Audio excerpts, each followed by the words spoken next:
নমস্কার বন্ধুরা, কুকুর শিখা রান্নাঘরে সকলকে স্বাগত। আজ এঁচোড় দিয়ে একদমই নতুন স্বাদের একদমই ইউনিক একটা রেসিপি শেয়ার করব, যেটা দেখতে কিন্তু অনেকটা মাছের মতো হবে, অথচ মাছ নয়, আর খেতে কিন্তু ভীষণই টেস্টি হয় এঁচোড়ের রেসিপিটা। তো এইভাবে অবশ্যই বন্ধুরা একবার ট্রাই করে দেখবেন। আর বন্ধুরা বলে রাখি, এখানে যদি রেসিপিটা ভালো লাগে তাহলে কিন্তু অবশ্যই লাইক ও শেয়ার করানো রইল।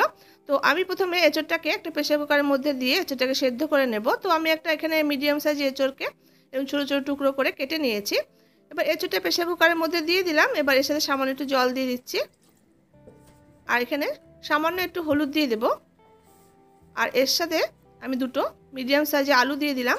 এবার প্রেসার কুকারের ঢাকাটা দিয়ে গ্যাসের উপর চাপিয়ে দুটো সিটি দিয়ে এঁচোড়টাকে সেদ্ধ করে নেব। তো গ্যাসের উপর বসিয়ে দিলাম, এঁচোড়টা সেদ্ধ করে নিয়ে নেব। এই সময় আমি একটা মশলা তৈরি করে রাখবো। তো আমি একটা মিক্সার জার নিয়ে নিয়েছি, তাতে আমি একটা বড় সাইজের পেঁয়াজ কুচিয়ে দিয়ে দিয়েছি, আর এর সাথে 1 ইঞ্চি আদাকে টুকরো করে দিয়ে দিলাম, আর এখানে 5-6 কোয়া রসুন নিয়ে নিয়েছি, আর এখানে দুটো মিডিয়াম সাইজের টমেটো বড় বড় ফালি করে করে দিয়ে দিয়েছি। এবার এর একটা স্মুথ পেস্ট তৈরি করে নেব। তো দেখুন মশলাটা আমি পেস্ট করে নিয়ে নিয়েছি। এরপর আমি এঁচোড়টা সেদ্ধ করে নিয়ে নিয়েছি একটা বাটিতে। দেখুন এঁচোড়টা খুব সুন্দর করে কিন্তু সেদ্ধ হয়ে গেছে। এবার আলুর খোসাটাকে ছাড়িয়ে নেব। বন্ধুরা, এঁচোড়টা সেদ্ধ করার সময় কিন্তু খেয়াল রাখতে হবে এঁচোড়টা যেন খুব বেশি সেদ্ধ হয়ে না যায়। খুব বেশি সেদ্ধ হয়ে গেলে কিন্তু একদম ভর্তা মতো হয়ে যাবে, সেক্ষেত্রে কিন্তু রান্নাটা ভালো হবে না। তো দুটো সিটি দিয়ে এঁচোড়টাকে সেদ্ধ করে নিলেই কিন্তু হবে। তো দেখুন আমি এঁচোড়টা এবার এইভাবে করে হাত দিয়ে একটু ম্যাশ করে করে নিচ্ছি। আলুটা একটু ম্যাশ করে দিলাম। তো এঁচোড়ের আলুটা খুব ভালো করে মেখে নিয়েছি। এরপর আমি এখানে টেস্ট হিসাবে লবণটা দিয়ে দিয়েছি, হাফ টিস্পুন এখানে হলুদের গুঁড়ো দিয়ে দিলাম, হাফ টিস্পুন এখানে জিরের গুঁড়ো দিয়ে দিয়েছি, আর হাফ টিস্পুন এখানে ধনে গুঁড়ো নিয়ে নিলাম, আর হাফ টিস্পুন এখানে গরম মশলা গুঁড়ো দিয়ে দিয়েছি, আর হাফ টিস্পুন লাল লঙ্কার গুঁড়ো দিলাম। হালকা একটু ঝালও হবে আর কালারটাও হবে। আর হাফ টিস্পুন এখানে চিনি দিয়েছি, আর এখানে 2 টিস্পুন পরিমাণ আমি বেসন দিয়ে দিলাম। এবার খুব ভালো করে এগুলোকে মেখে নেব। আর এর সাথে আমি একটু 1 টিস্পুন মতো একটু সরষের তেল অ্যাড করেছি। এবার খুব ভালো করে সমস্ত উপকরণ এইভাবে হাত দিয়ে একটু চটকে চটকে একটু মেখে নিতে হবে। তো এইভাবে একটু হাত দিয়ে চটকে চটকে মাখতে হবে। এঁচোড়ের মধ্যে শক্ত ভাবটা যাতে না থাকে, আলুটা যাতে শক্ত না থাকে, একদম যেন স্মুথভাবে মাখাটা হয়, তার জন্য এইভাবে একটু চটকে নিয়ে মাখতে হবে। তো দেখুন আমার মাখাটা তাহলে বুঝতে পারবেন একদম স্মুথভাবে আমি এটাকে মেখে নিয়েছি। এবার এর সাথে আমি 2 টিস্পুন মতো একটু চালের গুঁড়ো অ্যাড করছি, তাহলে খেতে মুচমুচে হবে জিনিসটা। তো চালের গুঁড়োটা অ্যাড করলে কিন্তু একটু মুচমুচে খেতে হবে, বেশ ক্রাঞ্চি হবে। তো আমি চালের গুঁড়োটা দিয়ে আবার খুব ভালো করে সঙ্গে মিশিয়ে দেখুন মেখে নিচ্ছি। তো মাখাটা আমার হয়ে গেছে। এরপর আমি একটা প্লেটে এইভাবে করে একটু সরষের তেলকে মাখিয়ে নিচ্ছি।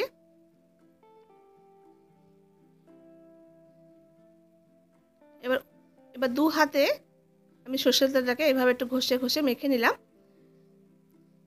এবার অল্প একটু এখান থেকে মিশ্রণটা থেকে অল্প একটু নিয়ে নিলাম। এবার ঠিক আমরা ওভেল মতো শেপ করে নিয়ে এটাকে একটু গড়ে নেব, তৈরি করে নেব। তো দেখুন ওভেল মতো আমি শেপ করে নিলাম। এবার আঙুল দিয়ে প্রান্তের দিকটাতে একটু ফুটো করে দিচ্ছি এইভাবে করে। দেখতে কিন্তু অনেকটা যে মাছের যেরকম হয় না পিসগুলো, যে মাছের দেখুন প্রান্তের দিকটা ফুটো মতো থাকে, তো ওরকম করে দেখুন শেপটা করে নিয়েছি। তো আপনারা দেখলে বুঝতে পারবেন। তো দেখুন এইরকম করে গড়ে নিতে হবে। দেখতে অনেকটা দেখুন মাছের মতো হয়েছে না? তো এইভাবে করেই কিন্তু বন্ধুরা সবগুলো আমি তৈরি করে নেব মাছের মতো শেপ দিয়ে দিয়ে। তো দেখুন প্রথমে অল্প একটু নিয়ে নিলাম, এবার ওভেন মতো শেপ দিয়ে নেব। এবার দেখুন প্রান্তের দিকটা আঙুল দিয়ে এইভাবে করে একটু ফুটো করে দিচ্ছি। এইভাবে করে সবগুলো তৈরি করে নিলাম। দেখুন একদম মাছের মতো দেখতে হয়েছে না পিসগুলো? তো চলুন এবার রান্নাতে চলে যায়। তো আমি গ্যাসের উপর একটা কড়াইতে বেশ কিছুটা সরষের তেল দিয়ে তেলটাকে গরম করে নেব। তো তেলটা গরম হয়ে যাওয়ার পর আমি দেখুন এক এক করে এইভাবে করে ছেড়ে দিচ্ছি, ঠিক যেমন আমরা মাছটা ভাজার সময় মাছ ছেড়ে থাকি সেইভাবে করে আমি ছেড়ে দিলাম। আর ভাজাটা কিন্তু মিডিয়াম ফ্লেমে করতে হবে, মিডিয়াম ফ্লেমে রেখেই কিন্তু ভাজাটা করতে হবে, তাহলে ভাজাটা ভিতরে খুব ভালো করে হবে আর ক্রাঞ্চি ব্যাপারে চলে আসবে। তো দেখুন এক পাশটা ভাজা হয়ে যাওয়ার পর ওই পাশটা উল্টে দিচ্ছি। তো এইভাবে কিন্তু বন্ধুরা উল্টে পাল্টে 3 থেকে 4 বার খুব ভালো করে এইভাবে করে কিন্তু ভেজে নিতে হবে। তো দেখুন খুব ভালো করে আমি উল্টে পাল্টে 3 থেকে 4 বার ভেজে নিয়েছি। বেশ এরকম লালচে রং ধরে গেছে। আর দেখুন একদম মনে হচ্ছে না মাছের পিসের মতো দেখতে লাগছে। ভাজা হয়ে যাওয়ার পর কতটা সুন্দর দেখতে লাগছে। তো আমার ভাজাটা হয়ে গেছে। এরকম লালচে রং করে কিন্তু ভেজে নিতে হবে। আর এরকম করে কিন্তু শুধু শুধু বন্ধুরা খাওয়া যায়, শুধু শুধু কিন্তু বেশ ভালো লাগে সসের সঙ্গে। তো আমি একটু রান্নাটা অন্যভাবে করব। তো এইভাবে করেও কিন্তু আপনারা খেতে পারেন ডাল ভাতের সাথে, বা স্ন্যাক্স হিসাবেও কিন্তু বিকেলের দিকে চা কফির সঙ্গে খেতে পারেন। তো সমস্তগুলো আমি ছেড়ে দিয়ে পরের ব্যাচটা আমি এরকম করে ছেড়ে দিয়ে সেমভাবে উল্টে পাল্টে বেশ লাল লাল করে ভেজে তুলে নিয়েছি। এবার এক্সট্রা যে তেলটা আছে সেটা কিন্তু আমি নামিয়ে নিলাম। দেখুন কতটা সুন্দর তৈরি হয়েছে। তো এরপর ওই তেলের মধ্যে আমি 2টো এলাচ দিয়ে দিয়েছি, আর 1 টুকরো দারুচিনি দিয়ে দিয়েছি, আর এখানে 2টো লবঙ্গ দিয়ে দিলাম, আর এখানে হাফ টিস্পুন জিরে দিয়ে দিয়েছি।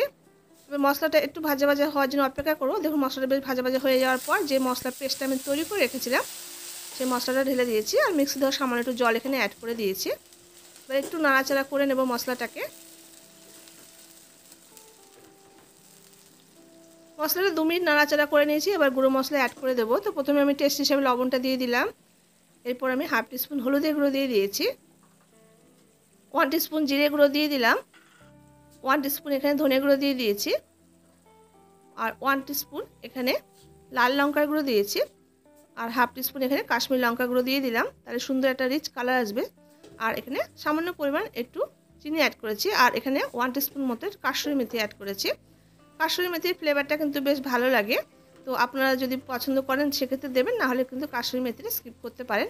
এবার মশলাটা খুব ভালো করে নাড়াচাড়া করে যতক্ষণ পর্যন্ত মশলা থেকে তেল ছেড়ে আসছে কষিয়ে নেব।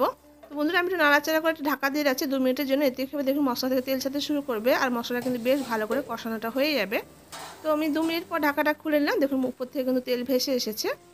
এবারে আমি আরও মিনিট কয়েকের জন্য খুব ভালো করে নাড়াচাড়া করে মশলাটাকে বেশ করে কষিয়ে নেব। এরপর আমি এখানে 2 টিস্পুন মতো একটু টক দই দিয়ে দিলাম। টক দইটা কিন্তু অবশ্যই ফেটিয়ে নিয়ে দিয়েছি। তো টক দইটা যখন দেবেন মশলার মধ্যে তখন কিন্তু গ্যাসের ফ্লেমটাকে একদম লো করে দিয়ে মেশাতে হবে। হাই ফ্লেমে যদি টক দইটা মেশাতে যান সেক্ষেত্রে কিন্তু টক দইটা ছানা ছানা কেটে যেতে পারে। তো দেখুন মশলাটা খুব ভালো করে আমি কষিয়ে নিলাম। মশলা চারদিক থেকে কিন্তু তেল ছাড়তে শুরু করেছে। এরপর এখানে আমি 1 টিস্পুন মতো গরম মশলা গুঁড়ো এই পর্যায়ে অ্যাড করে দিয়েছি। তো আপনারা চাইলে মশলা যেগুলো যখন দিচ্ছিলেন সে সময় কিন্তু দিতে পারেন, বা এই পর্যায়ে দিতে পারেন, বা শেষেও কিন্তু দিতে পারেন। তো খুব ভালো করে দেখুন মশলাটাকে একদম কষিয়ে নিয়েছি। আপনারা দেখলে বুঝতে পারবেন। দেখুন মশলা চারদিক থেকে কিন্তু বেশ তেল রিলিজ করতে শুরু করেছে। এরপর এই পর্যায়ে আমি জল অ্যাড করে দিয়েছি। তো এখানে মোটামুটি আমি 2 কাপ পরিমাণ জল দিয়েছি। খুব বেশি কিন্তু এটা গ্রেভি হবে না। এবার জলটা দিয়ে ঝোলটাকে একটু ফুটিয়ে নেব হাই ফ্লেমে। তো দেখুন মিনিট 2-3 মতো ঝোলটাকে হাই ফ্লেমে ফুটিয়ে নিয়েছি। এরপর একটা ঢাকা দিয়ে ফ্লেমটাকে মিডিয়ামে করে দিয়ে ঝোলটাকে একটু ফুটিয়ে বেশ একটু গাঢ় করে নেব। মিনিট 3 পর এবার আমি ঢাকাটা খুলে নিলাম। এবার এই পর্যায়ে আমি যে এঁচোড়ের পিসগুলোকে ভেজে তুলে রেখেছিলাম সেগুলো এই পর্যায়ে অ্যাড করে দেব। আর এগুলো দেওয়ার পরে কিন্তু খুব বেশিক্ষণ সময় ধরে কিন্তু ফোটাতে যাবে না, তাহলে কিন্তু ঝোলগুলো এর মধ্যে ঢুকে গিয়ে নরম হয়ে গিয়ে কিন্তু ভেঙে যেতে পারে। তো আমি এই জন্য ঝোলটা কিন্তু প্রথমে ভালো করে ফুটিয়ে নিয়েছি, পরে কিন্তু আমি এগুলো অ্যাড করেছি, আপনারা লক্ষ্য করবেন। তো দেখুন এটা আমি দিয়ে দিলাম। এবার মিডিয়াম ফ্লেমে মিনিট 2-3 মতো ফুটিয়ে নিয়েছি। দেখুন ফুটে গিয়ে বেশ ঝোলটা ঢুকে গিয়ে বেশ কিন্তু ফুলে গেছে। তো রান্নাটা কিন্তু আমার হয়ে গেছে। এবার আমি এটা ঢাকা দিয়ে 5 মিনিট স্ট্যান্ডিং টাইমে রেখে দিয়ে আমি আপনাদের দেখিয়ে দিচ্ছি। তো দেখুন কতটা সুন্দর লোভনীয় হয়েছে, দেখেই বুঝতে পারবেন না যে এটা মাছ না এঁচোড় দিয়ে তৈরি করা। তো আশা করছি বন্ধুরা রেসিপিটি আপনাদের কাছে ভালো লেগেছে। ভালো লাগলে অবশ্যই কিন্তু এইভাবে ট্রাই করে দেখবেন, আর লাইক ও শেয়ার করতে ভুলবেন না যেন, যদি ভালো লেগে থাকে রেসিপিটি। আর যদি আপনি নতুন দেখছেন চ্যানেলটি, যদি ভালো লেগে থাকে তাহলে অবশ্যই চ্যানেলটি সাবস্ক্রাইব করে সাথে থাকা অনুরোধ রইল। দেখা হচ্ছে পরবর্তী রেসিপির সঙ্গে। ততক্ষণের জন্য সবাই খুব ভালো থাকবেন, সুস্থ থাকবেন।